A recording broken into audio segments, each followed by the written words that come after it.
मुद्गधान्यस्य उपरि अधिदेवता प्रत्यधिदेवता सहिताय भगवन्तम् अंगारग्रहं ध्यायामि आवाहयामि आसनं समर्पयामि अंगारग्रहस्य अधिष्ठानदेवतां लक्ष्मीनारसिंहं ध्यायामि आवाहयामि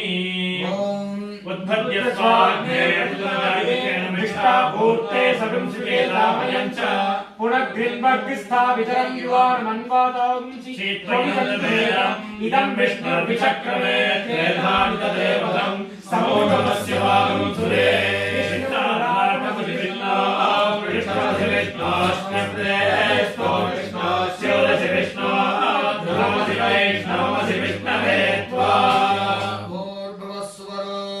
बुधग्रहैः आगश्च बुधग्रहं पीतवर्णं पीतगन्धं पीतपुष्पं पीतमाल्याम्बरधरं पीतच्छत्रध्वजरथतुरगपताकादिशोभितं दिव्यरसमारूढं मेलुं प्रदक्षिणीकुर्बाणम् अस्मिन् गृहमण्डले प्रतिष्ठं मध्ये गोधूमधान्यस्य ईशान्यदिग्भाले पीतधनुराकारमण्डले मुद्गधान्यस्योपरि बुधग्रहं ध्यायामि आवाहयामि बुधग्रहस्य अधिष्ठानदेवतां मलवेलमङ्गानायिका समेत श्रीनिवासं ध्यायामि आवाहयामि